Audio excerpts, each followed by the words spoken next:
Good afternoon, everyone, and a very warm welcome to Emma's Market Spotlight, focus on US Think. Lovely to see so many of you here. My name is Michelle Ronquillo, and I am Emma's event manager.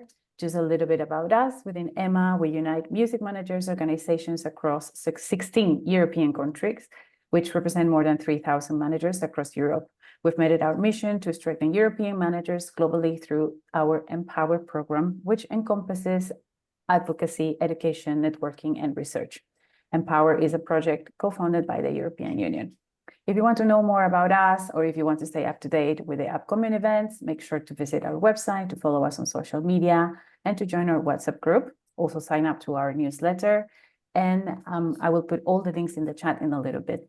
Within the chat, there is also a general manager's contact list where you can leave your contact details and find the details of others. Also, when you log off Zoom, at the end of the session, a super brief survey will pop up. Please take a moment to fill it up, as your feedback is really important for us. I'm going to show the the agenda of today. Please bear with me. Today's session is moderated by our Executive Director, Jess Patridge, and we are in very good company. Make sure to write the questions in the chat, and we will make sure that they get answered. And without further ado, Jess, over to you. Thanks so much, Michelle. Hi, everybody. Great to see you here. It feels like I haven't done one of these in a while, but you're still probably all sick of me. So today we're looking at US Sync because with our normal spotlights, we concentrate on one country, but for the US, it feels extremely like that could be too much for one session. So we wanted to break it down into smaller sessions, and we'll be doing this over the next year, maybe looking at other elements of the US market, like live and everything like that. I just want to really reiterate two things from Michelle, which is if you want, we're obviously speaking in English, so if you do want captions on the Zoom, automatic captions are pretty good, and you can just do that at the bottom right-hand corner. And also that if you have any questions, please ask them immediately, like in the chat. I'll be keeping a really close eye on that, and I want to make sure that your questions are answered. That's a really important part of what we do. So as much as I have my questions, it's more important that we answer yours. I'd also like to shout out that we are doing this alongside EMI. EMI are the European Music Exporters Exchange, and they are another network. They bring together the export offices across Europe. As part of their project, they recently did a mission to LA to discover more about the sync market there. Priya and Thomas, I know you were part of that. And because of that, Priya actually was able to write this amazing guide. Sorry, I thought I had the right link. I'm pretty sure I have. It's just a weird link. Okay. It says Latvia, but actually it means LA Sync Study. So check out the LA Sync Study from EMI as well, written by Priya. It's a really great resource. And maybe even will spark some questions in your mind. So with all of that said, I would love to introduce my wonderful panelists. As was said, I'm Jess, Emma's executive director. I almost said I was Emma then. This happens all the time to me. People say, oh, hi, Emma, but no, I'm Jess. And yeah, I would love to. Thomas, if you could introduce yourself first. Sure. My name is Thomas Golubic. I'm a music supervisor based out of Los Angeles. I focus primarily on film and television projects. I've worked on Breaking Bad and Better Call Saul, and currently I'm working on Silo and Poker Face and a new project with Vince Gilligan. I did 6 Feet Under a long time ago. I had a team of 4, and ever since the pandemic and the strikes, it has narrowed down. So it is now a smaller group, and I have a dog who's barking in the background. So I think that's a good moment for me to step away and say thank you. It's a pleasure to be here, and thank you so much for inviting me. Thank you so much for being here. I'm just going to go in order of the people on my screen. So Priya, if you could introduce yourself next. Hey everyone, my name is Priya Autrey. I'm an artist manager. I manage an artist called Blue Stolly. He's like an electronic rock kind of multi-genre artist, and has a very long sync history. So I'm excited to be here and talk to all of you. Thanks so much. Andrew, would you like to introduce yourself? Sure. Hi, my name is Andrew Campbell. I'm the CEO of Steam Music Group, which is a publishing company and a sync agency. We are based in Los Angeles and Berlin and Stockholm.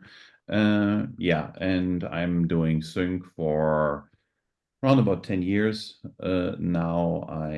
I started actually in LA, my sync angle, and then moved after learning how the sync business works in the US back into the European market, which probably is a bit of an unusual way, because by that time we didn't had an office in LA, and I was just a European publisher. So, but yeah, thanks for having me. No worries. So to begin with, I wanted to just dig into a quick overview of how the sync market works, and especially how the US market might be different from the European or even, some of the Asian markets as well. So I'll actually start with you, Thomas, if you don't mind. Can you give us a quick overview, and then I'll go to Andrew and get it from the other side of things as well. Sure. I've worked primarily in the States. I would say that supervisors I've met with in Europe, and also sync agents I've met with in Europe, deal with a slightly different circumstance in that we have to clear everything worldwide in perpetuity. A lot of countries for film and television have blanket license deals, which means that there is frequently a lack of knowledge about the need to have every single part of a song clearable, meaning all the songwriters and all the master samples and all that fun stuff. So we deal with the most Byzantine version of the clearances, because we always have to have worldwide, deals set up. So I think that's where I usually find problems, in that there are either European managers or sync agents or labels or publishers who are passive about and only focus on their area, where I think for supervisors like me, I need more proactive people. So if I'm reaching out for a clearance, I'm looking ideally to have either a manager who's able to say, let me find a way to figure this out. So I think that that's one of the differences that I notice overall. Here in the States, if someone's a manager and they're making sync a priority, they have to know who owns every part of every song, and they have to have relationships with those people, and they have to be advocates for getting that clearance to go through. Super interesting. Andrew, from your side of things, how do things work? Just like the kind of basics of it, and how is it different? Well, I think what Thomas said already, it pretty much get it straight to the point, because this is also what we are struggling most of, to make our European partners to understand. If I'm going to talk about a one-stop song, that I mean that they have all the information ready from the master side, from the publishing side, and this is sometimes I don't know if it's a language issue or just a misunderstanding in a certain way, because I have some big publishing houses which we represent for the US market, and they just come and say, yeah, but it is one stop. Our part is one stop. And I said, no, but this is not what I'm talking about. I mean one stop. You know all the parts, even if they are not with you. I need to know also the other parts, as if a major company is involved, or who is the label, or whoever. And if I say one stop, it means that you are my counterpart in this case. So either you own all the rights, or you can speak for all the rights on behalf, which is extremely important when you work with managers, that they understand I might don't have the time to reach out to 10 different people or to 5 different people. So if he or she gonna pitch a song to me and tells me this is one stop, I have to be sure, and I have to have a person I can trust that this is really a real one stop, and I don't bump up into any issues at a later stage, because I'm, from the sync agent perspective, a little bit like the filter between the music supervisor and the manager, the artist, the label. So the manager, the music supervisor relies on me. If I'm going to tell Thomas, hey, Thomas, this is going to be a one drop, he needs to trust me. So I need to trust my partners as well. And then this become sometimes a bitty big issue if it suddenly turns out that there is a second publisher, or there is a writer who is not signed to a publisher at all. I think one other aspect is probably what a lot of people can't understand over here in Europe, the shortness of time. So for us, if I tell I need a song by 5 o'clock today, this is a deadline, and not 5:10 or maybe 6 or 7 or 8 or 9 or the next day. It is a deadline, and we normally work like that if the music supervisor in the US gives me a deadline, that I put it a little bit further so that I have some time to prepare the playlist and do a first check on my own to make sure what I'm gonna send over is a proper track on disco or whatsoever. Also, metadata is something which I realized a lot of times, that the metadata is not really correct, not very decent. There's information's missing, cuts, percentages are missing, etc., etc. So I think as better you are prepared when you send a song over, as easier as it is for us to work. And also, I mean, Thomas knows this for sure. We sometimes have the feeling that people not really read the briefs we're going to send out. If I'm going to send out a brief which I received from Thomas, and then he asked, let's say for, I don't know, singer-songwriter, and then you get suddenly some hip-hop music. So, and then somebody maybe writes, yeah, but I think hip-hop really could work for this movie. And then, yeah, but this is not what I'm looking for. Maybe you're right. Maybe it's a good track, but I need singer-songwriter right now. So, and I think this is some of these issues which we cross from time to time, that people expect more, that there is more time, are very surprised if it is such short notice. I mean, I think my shortest turnaround was 35 minutes. Wow. So just to be clear, as a sync agent, you're the kind of in between that will recommend or put songs forward to someone like Thomas, who is a music supervisor looking for tracks for a film, a TV show, maybe a trailer, something like that. You're the in between. Exactly. I'm basically like the first filter who comes in. So if I get 100 songs, Thomas want to get 10 songs maybe at the end of the day. And I try to filter what is the most suitable track basically to the brief which I received. And so Thomas, you'll send out the like request to maybe a number of sync agents or publishers directly. Yeah, I would describe it in the following. There are maybe a couple hundred active music supervisors in the world, maybe 300 or 400. It's not a large group. There are many people who do it part-time. There are many people who do a little bit of both. But as far as like the primary folks who are doing it all the time and have very quick turnaround times, it's a small group, which means, and we're also very poorly paid. So it means that we are all doing too many projects at once. And so we really rely upon people like Andrew to be very specific about those deadlines and be very clear about what gets delivered.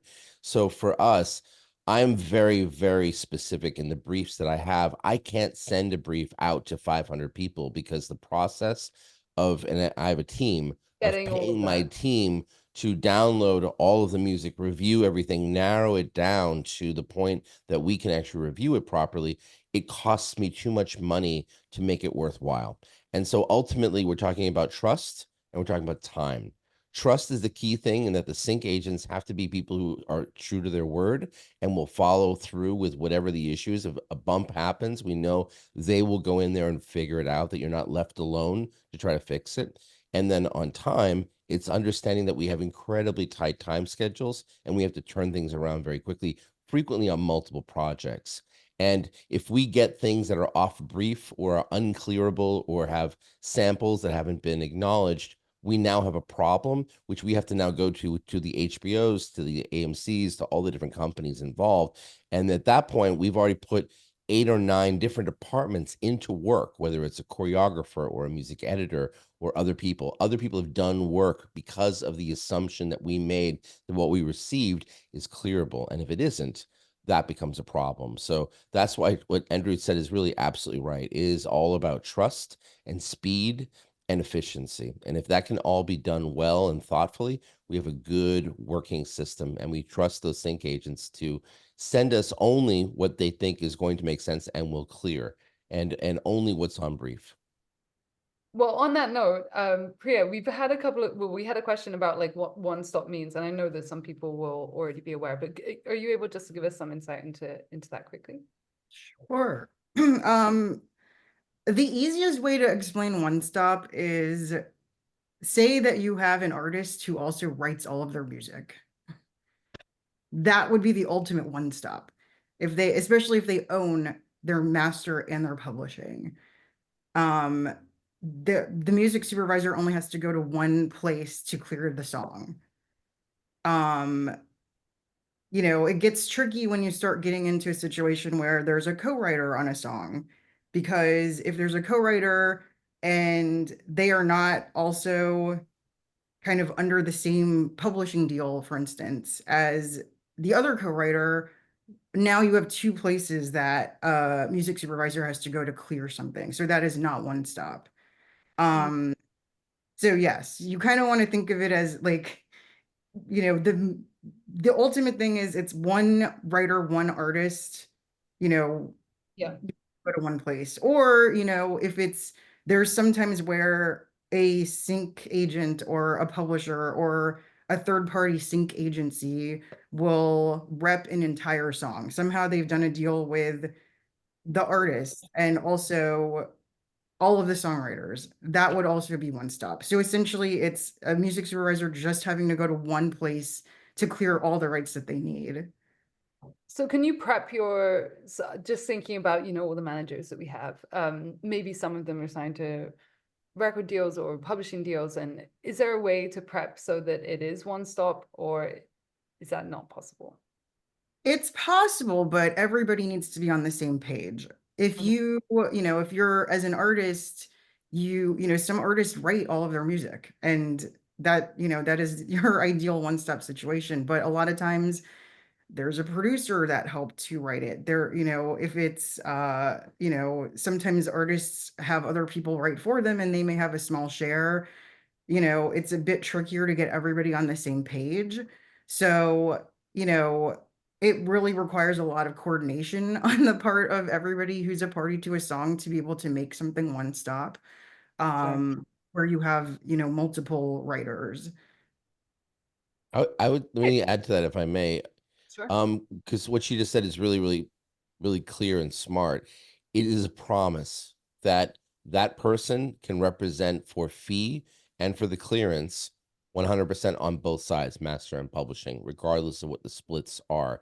If there is another publisher involved that has their own ideas about fees or has their own speed and turnaround time, we have a problem. It is not a one-stop anymore. So it is a very rare thing, but it's a very valuable thing. For example, a lot of times on a television series, I will prep a series of bins, folders that are set to go to my editorial teams. I've curated them ahead of time with music that they can place into different sequences, and I put them usually in certain price bins. So if I know, oh, it's a well-known song, but it's a one-stop, but it's a song from 1985. They happen to represent the publishing and the master, and we know we can clear it for $10,000. Then I will put that into a special bin, knowing that if someone wants to say, oh, we need a recognizable song here, it's from this time period, and it basically is a one-stop clearance, and I have an idea of what the fee is, I can put that in and say, look, if you pop it into the cut, we can deal with the clearance. What I don't want is to put something in there that has a co-publisher that has completely different ideas about the value of the copyright and maybe a different experience with clearing it, and is now simply saying, oh, there's absolutely no way we're going to clear that for $10,000. So now I have a problem. An editor has cut it into a scene. The scene is now essentially gone to producers, to directors, to a whole series of people. And I have to explain that that song is no longer available to us because someone pitched it to me and it was not a one stop. So I think that's the clear angle of why one stop is so clear. It's a promise that that person is able to navigate 100% of the clearance. And if we know there's a flexible fee on it, that's the ideal. That way we know, look, we're looking for opportunities, give us what's fair, because we're not interested in cheating anybody out of anything. We want to Oh, spend as much money as we possibly can on every cue, but we need to know there's flexibility on the part of that one-stop party. And when that happens, it's great because editors can receive it, directors can receive it, producers can receive it. We can distribute it to the right people to make the right decisions, but we have to know 100%, as Priya mentioned, that it is one stop and there's not another party that will change the equation by making it more expensive or not clearing it in time. I think this is a really a good point, especially when you talk also about fees, because this is something I also recognizing a lot between, or what is the difference between Europe and probably the US and the US, is that in Europe a lot of times I bump into situations where I send out a brief, say, let's say it's, I don't know, background music for a television Disney show, and it's $5,000 all in. And then people start sending me music, and probably a song will get chosen by the music supervisor. And then he suddenly turned up and said, well, I thought the 5,000 is basically the bottom line from where we can start to negotiate. yeah. And I said, no, it is That's not the not, case. because we are all on the same page and we are partners here. So there is no, first of all, if a music supervisor tells me it's 5,000 all in, it's 5,000 all in. That's it. Because otherwise he would give me a different price. It's not like, we're not like on a marketplace where let's make it as low as possible so that we can save as much money for a project or not, because all the budgets are basically very clear, and the music Very strict. supervisor So has a very clear idea about, okay, this is the amount of money which I can spend on music. So, and I need to cut it this in pieces. yeah, absolutely. So I also have one other question that I think is quite relevant here. If it's an independent, would it still be accepted, or must it be through a publisher, or is there a list of recognized publishers you would use? Priya, or Thomas, would you like to comment on that? I can go. So I can give you my personal example of how we work. You know, I strongly feel that it's very helpful to have somebody in sync rep your music. It's having that contact list to be able to reach out to all of the people that you want your music to get to is a job in and of itself. So, as a manager, I think it's been great to have sync partners, and the catalog that I work with, we've kind of diversified it. Blue Stolly's had a 15-year career, so his music, some of it is with a traditional label and publisher deal. There's some of it that's with music library deals, and there's some that we have third-party pitch companies rep. And so, we kind of, in all instances, we have somebody else out there pounding the pavement for us, who has those relationships. And, it's really my job to be in communication with them about the new music that's coming, and, kind of really lean on them to have those conversations, just because they're so well versed in it. They know the projects that are happening, and they kind of have more of a bird's eye view than me as a manager has. So I'm kind of the mind that it's very helpful to have somebody to work with you on this. I guess also it's that trust element, right, that you've already been talking about. Sorry, Thomas, Karen. Yeah, no, I would agree 100% with what Priya just said. I think the key thing to think in mind is that if you are looking to have your music placed into a project, you need to have it business ready. Having a sync agent means you have somebody who's going to vet that and make sure that it's business ready. And only once they have vetted it are you in a position that you can then be pitched for things. If you meet me at a conference or something like that and think, oh, this band is perfect for you, there's absolutely no way you have any idea what is going on in my day and what I'm actually looking for.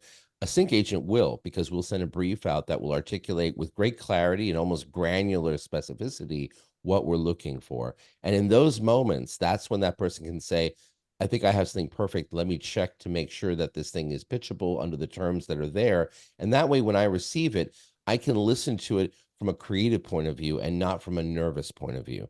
Like I just worked on an HBO series which took place in Jamaica, and the number of clearance problems we've had to deal with on it is legion. Now, I knew this a long time ago because I worked on another project many years ago that had a lot of Jamaican copyrights. But the problem is it's the Wild West as far as who kept track of what sample, who actually owns what, who's going to deal with that. That's a nightmare scenario. When a sync agent comes in and says, I have a Jamaican catalog, I have vetted everything out. We have specifics and all. We know that there are either no samples or the samples are cleared. We have paperwork for that.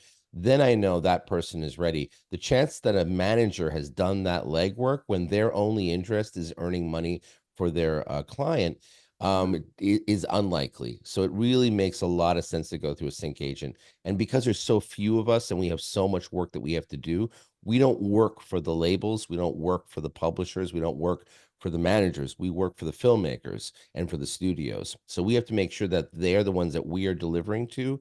And therefore, the sync agents are the ones to say, we know we're delivering to supervisors. If everybody in that flow is doing their job effectively, it can be done so quickly, and brilliant ideas can hatch very quickly. But if it's done poorly, or somebody is misrepresenting, or somebody is reaching out at the wrong time, I have to write a polite email saying, thank you, so nice to meet you. This isn't quite right for us right now, but we'll keep it on file. That's a lot of extra work that for me ultimately is not building a relationship. It's really more another friendly email that I have to articulate and send out at a time that I've got too many ones that are really important and have to get focused on. Absolutely. That's really perfect insight. So we've kind of got the basics now of like how things are different, what the overview of sync is, and anyone who's still wondering about like still confused on terms or how things operate, I really recommend checking out the guide that Priya wrote, which I've just posted again in the chat, because it does a really good job of giving that initial overview. So it should demystify everything. And of course, this is recorded, so you'll be able to come back to this at a little later date as well. So from now, I would love to look at, well, trends and what you're seeing happening at the moment. So Andrew, I'd love to know what from your side, are you seeing any trends from, you're being sent lots of requests from music supervisors like Thomas. Are you seeing trends on certain types of tracks, certain types of music, or opportunities, certain types of like length of film or something like that? Is there anything you can speak to? I mean, what we recognize is probably that there have been more requests for Latin, Spanish type of music recently, which might is also because this is simply the most biggest genre right now, which is increasing when you look into the streaming market and in general. What I also had very recently or this year was I had a couple of briefs where we're searching specifically for metal music and death metal and this type of genre, which was pretty unusual because normally we don't get so much briefs in this direction.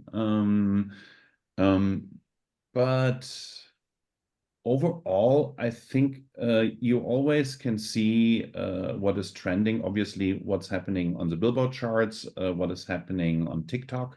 And then it depends on what the projects basically Yeah, what there's what no, the searching. So it is not a real. You can't say at the moment. I don't know. there's a specific. Hip hop is the big thing right now. So it's very diverse. There was a time last year and also the beginning of this year where a lot of vintage music. A lot of people, a lot of music supervisor was searching for music from the 80s, from the 70s, early 90s, stuff like this. This really underscores the fact that, you know, whoever you're managing, there's opportunities in sync. It's not. Would you agree with that, Priya, Thomas? Or are there any trends you're seeing? Anything you want to speak to? I mean, you know, I kind of to you know, elaborate on what you were just saying, Jess, you know, I guess film and TV are telling stories, and stories you know, stories can, you know, there's music for every story, right? It's not, there's something for everything. So I think there's room for every type of music. You know, there's real life situations that are exhibited in visual media. So you know, I think artists, there's definitely trends in, you know, for instance, in trailer music. 15 years ago, there was, you know, a certain type of trailer music that was being used. People were making entire trailer music albums, and trailer houses were just placing that, you know, music into trailers. And the current, I think the current climate of trailers is, you know, there's this, people love trailerized remixes right now, for better or worse. And so now the trend is like to take a big song and to have, you know, a composer or artist do a remix on it that is very customized to the trailer. So, you know, I think there's trends like that that happen. Sure. I think in storytelling, it's kind of like whatever the story is trying to do, that could be any type of music.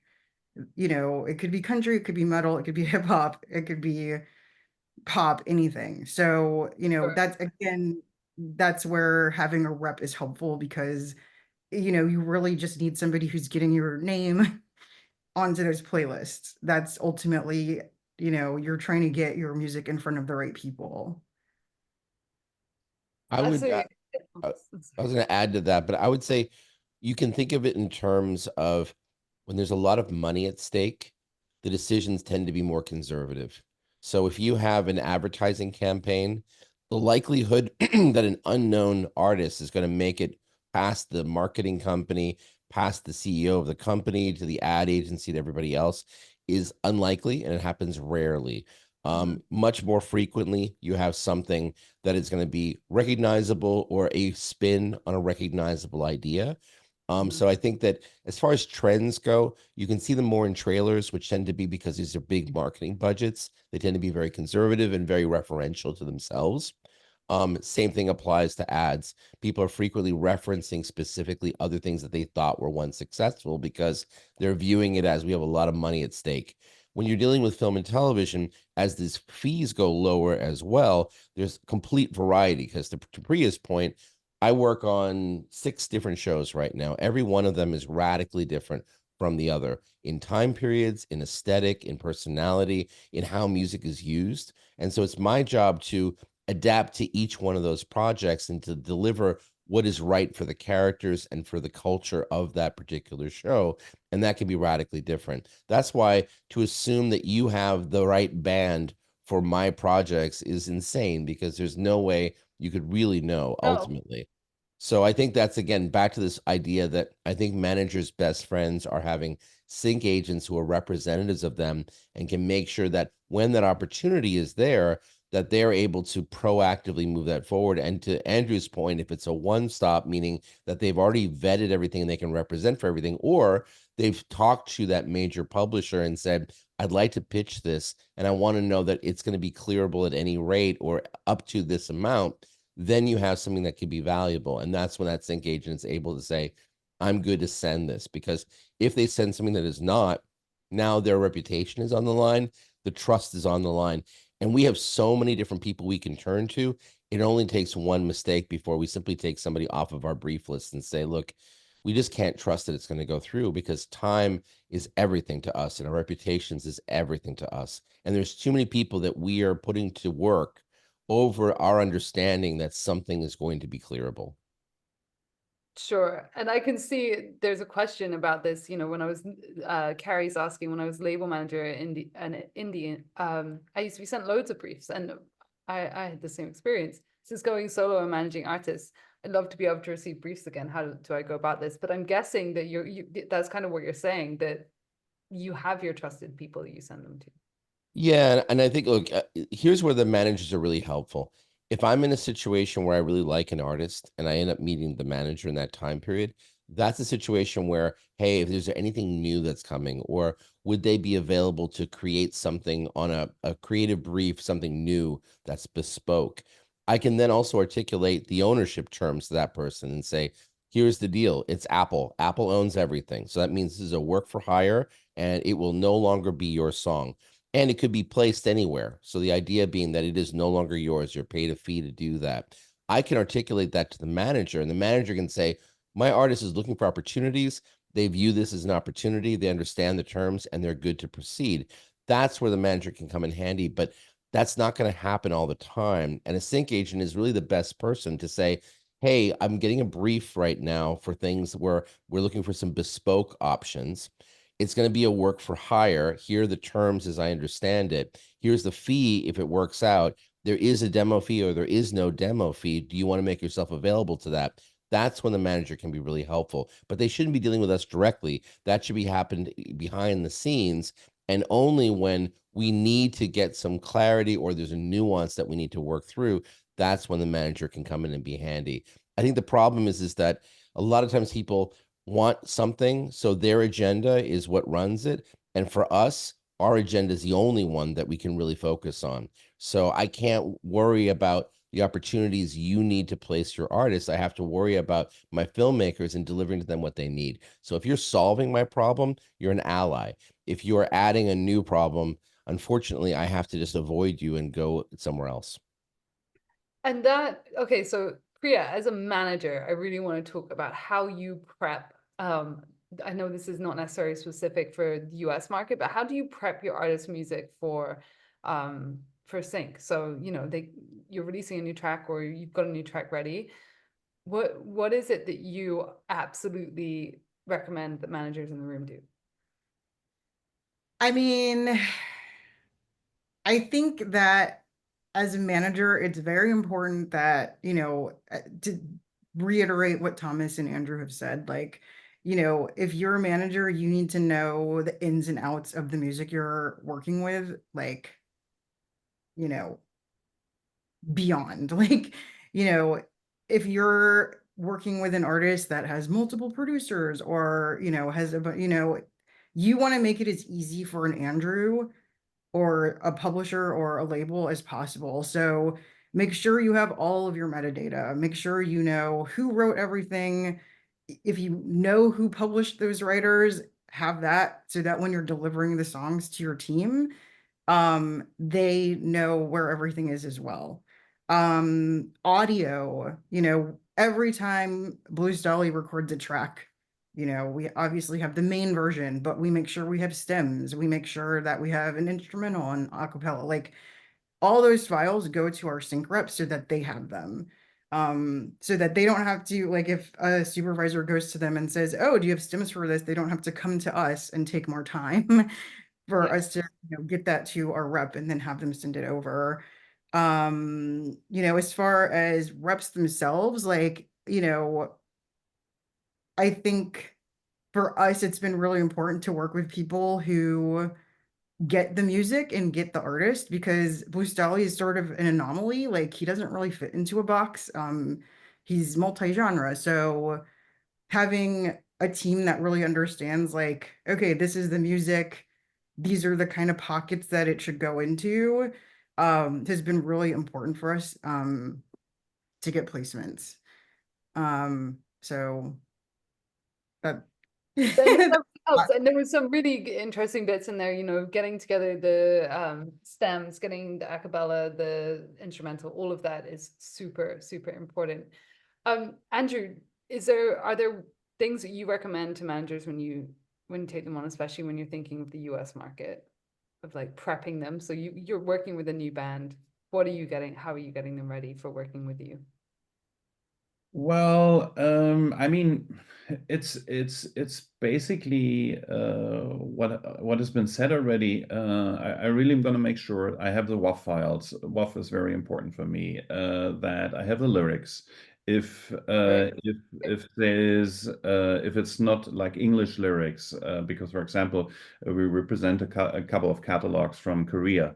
I make sure that I have already the English translations, even if maybe the song will be ending up in a series where they use the original song. I still gonna need the translations.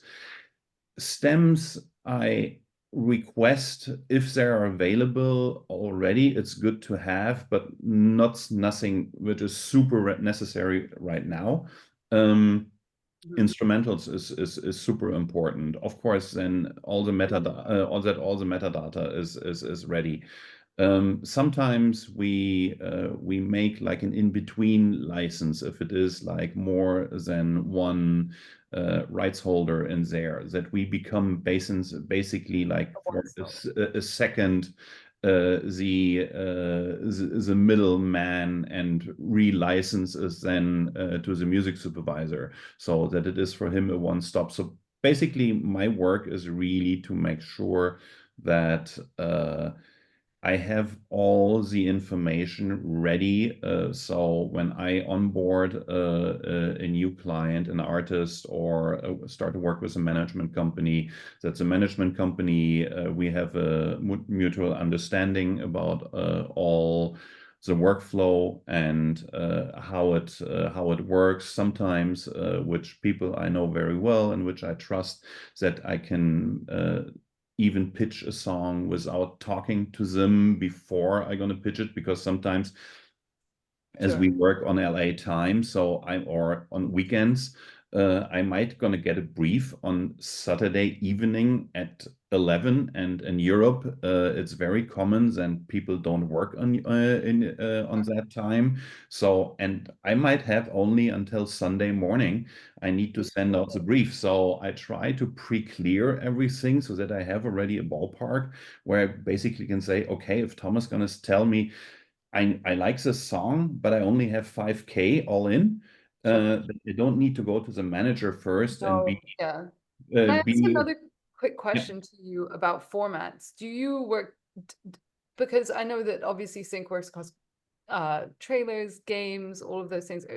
Do things operate differently for you for, do you deal with gaming syncs or anything like that?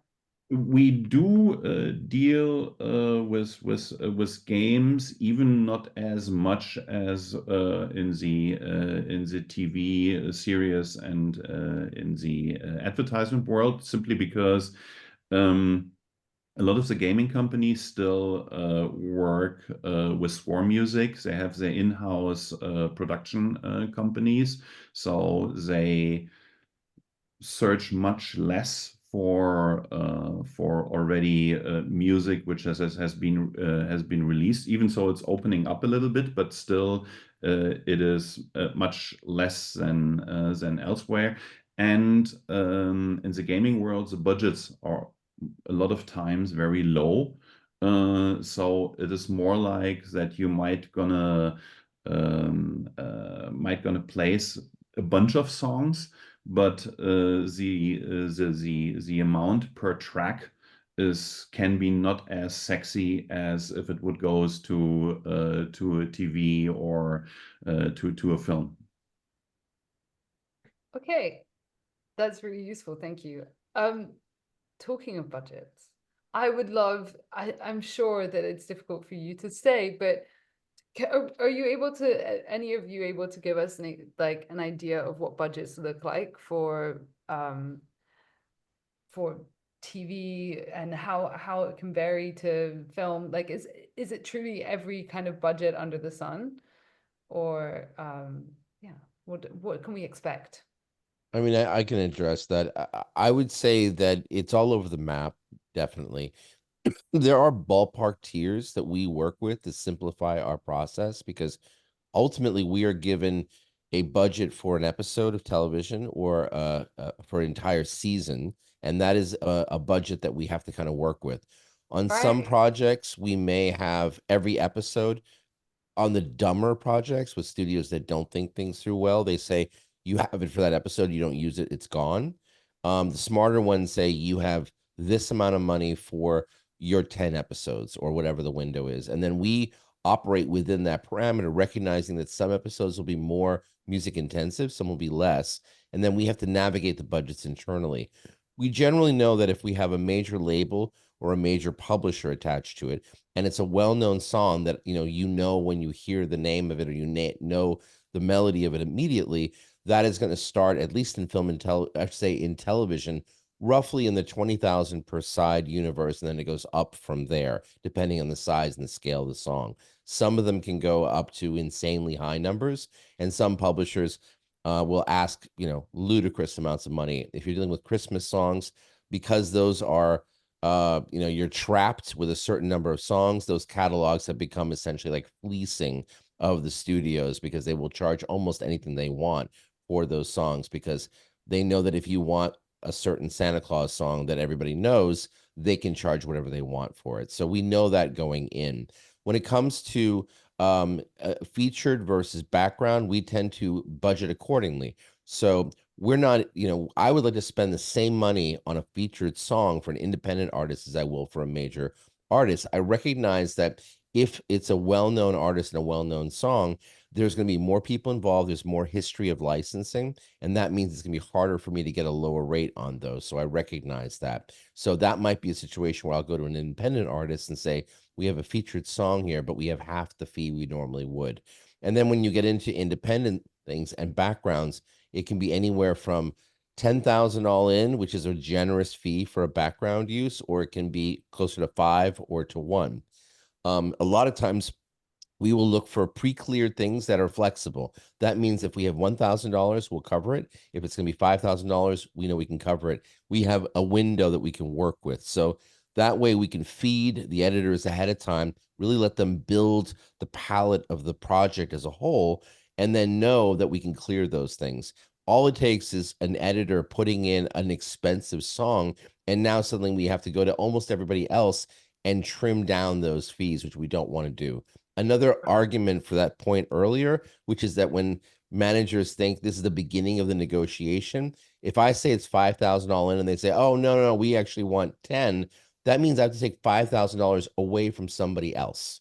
And I got to figure out who that person is and what the circumstance. So you've created a problem for me. So that's not a smart type of business. Have the numbers, be clear with them, and work with those budgets as they are, because we have zero flexibility on that stuff. And we do the best that we can to fill the space as well as we can with the complexity of all of the creative needs of the project. That is so insightful. Thank you. I mean, I feel like we never get real numbers, but that was really useful. And hearing how you use budgets across series as well, really great. So I realized that we only have 10 minutes left, and I have been taking note of a bunch of questions that I haven't been able to fit in.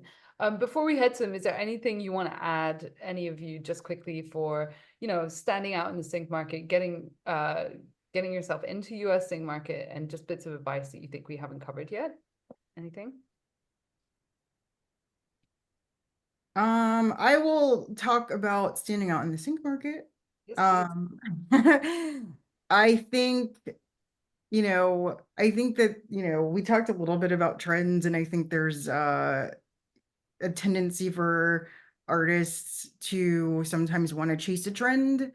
And I think if you're doing that, it takes away from who you are as an artist. So I think, things are constantly moving. So it's important to have, a solid understanding of who you are as an artist, and let things build from there.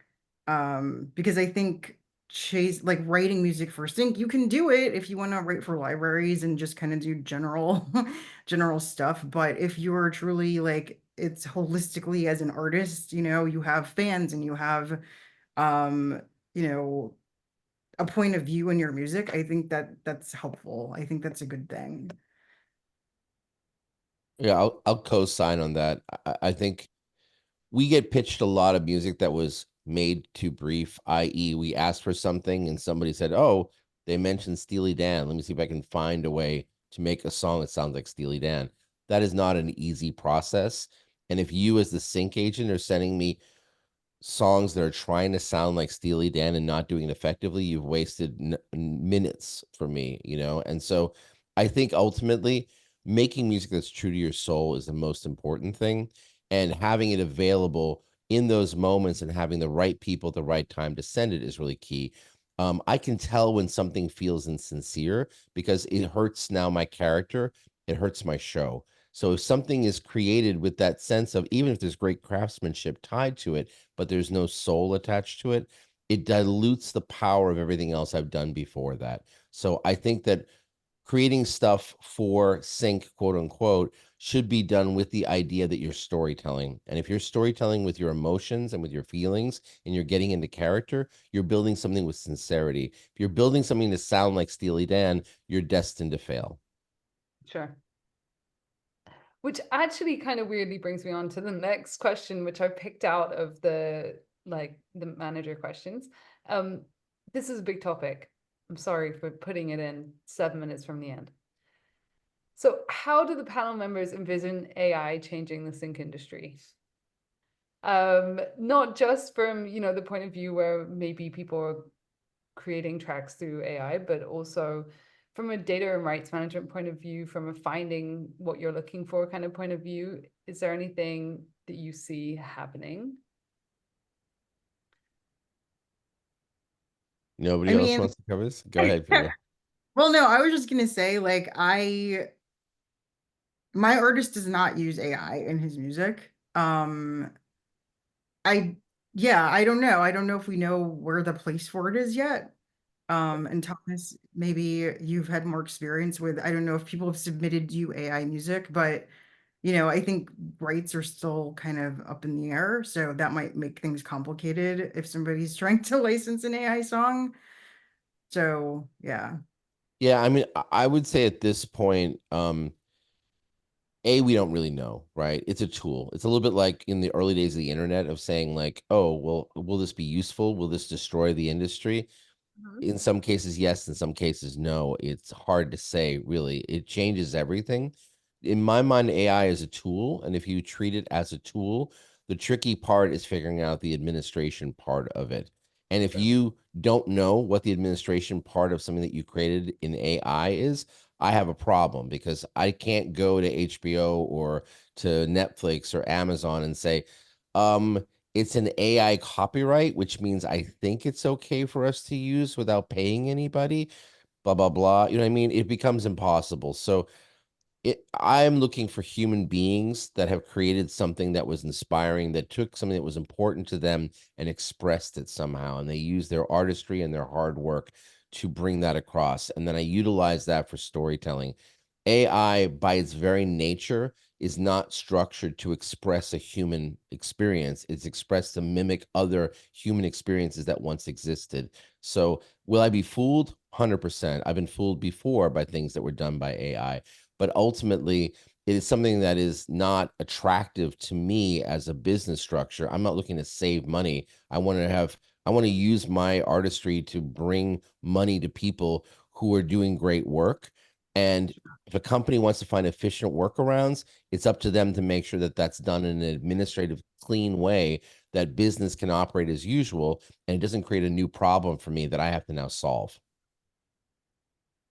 Absolutely. Andrew, is there anything you want to add, especially from the tools point of view or anything? I mean, we avoid, or we don't have any AI music in our catalog. Even so, I sometimes have to work with AI, especially when it comes to older copyrights where you might don't get hold on any instrumental versions anymore because they're simply not existing. So, and there are some really good AI tools which can build out of an old, I don't know, 1975 copyright and gets you an instrumental, where I know this is going to work for the music supervisor. Is the music supervisor going to be happy with this? And this can help me a lot because you are just not always, I mean, especially with older vintage music, they don't have instrumentals because they never were done any instrumentals. And and I don't want to create some kind of cover version because I don't have time for this. So in this case, an AI tool can be extremely helpful for me because it takes like up to a couple of seconds, and then I have the instrumental ready, which is good enough for the music supervisor. Even so, and this is maybe a funny side story, AI only works for, at least to my experience, works for English music or in English lyrics, for German lyrics, French lyrics, Spanish lyrics. But when you go further into the Asian market, AI is not able to crack down instrumentals from K-pop music, for example, because somehow the AI tools, at least which I know, they don't understand if this is basically a lyric or a voice, or if it is a sound, and then it becomes difficult again. That's great. Thank you so much. I'd not thought of that, but of course, that's so perfect. That's such a good example of a tool. Someone's asked, can you explain M for N, please? MFN, please. I've heard different explanations from different people, so would love that to be cleared up. Yeah, I mean, I can explain that very quickly. MFN is most favored nations, and that means that whoever is claiming MFN is asking to be paid the same as any other party. So that means that if you are a label and you say MFN with publishing, that means that whatever rate the publishing comes in at, your rate will equal that or will rise to that level. There are also requests, which I think are a bad idea, when people say MFN with all songs, meaning all songs in the film. That means that they are going to be paid as much as any other song in that film or that episode. Generally speaking, studios do not allow that to happen because it creates all sorts of problems. So I know somebody is Junior League if they ask for MFN of all songs in the episode, or if they ask for MFN for all songs in the film, because to me, it means that they don't have any experience. They're just trying to find a way to make themselves important. So I think MFN is something that is really only appropriate when there's a parallel. If you made a Beatles song, a cover of a Beatles song, you can't go MFN with publishing because you're a relatively unknown artist, and the Beatles are most iconic band in history, probably. So it doesn't make sense in those situations to be MFN. So you have to always think in terms of, oh, this was written by these two songwriters, and these two songwriters are at equivalent level of me in my career, and therefore MFN's appropriate. And then you might say, okay, fair enough. But MFN becomes potentially problematic in the sense that I need to know that I can afford that. So it's always a question of being commensurate. Most major labels and most major publishers will ask for MFN on the publishing or the label, and that becomes very common. So it's easy for us because we know, oh, it's a $10,000 fee. It'll be now $20,000 because it's $10,000 for the master, $10,000 for the publishing. But I would say for independent artists, claiming MFN can cause more problems than it really needs to. So I don't necessarily recommend having MFN on everything, because usually it's like, okay, is there a parallel here, or do we have a major songwriter that's tied to it, or a major sample that has now changed everything? Because if someone comes back with a major sample, I need to know, wow, this is a much bigger artist. It's no longer a parallel, and therefore the MFN is inappropriate. Now I have to go back to that person and say, can you drop your MFN because the sample is coming in very high? Great, thank you so much. On that note, we are out of time, and I really don't want to keep any of you. I know that you're at the start of your day over there in LA. Yeah, everyone else, I'm sure you're waiting to get off for your evenings as well. So thank you so much to our speakers. You've been amazing. I think, yeah, super, super insightful, and we really appreciate your time. So thank you. And don't forget, everyone, to check out the EMI guide. that was shared. We'll send it around with the recording. And as you leave the Zoom, you'll get a questionnaire, which we would really appreciate if you fill in. Thank you so much. Until next time.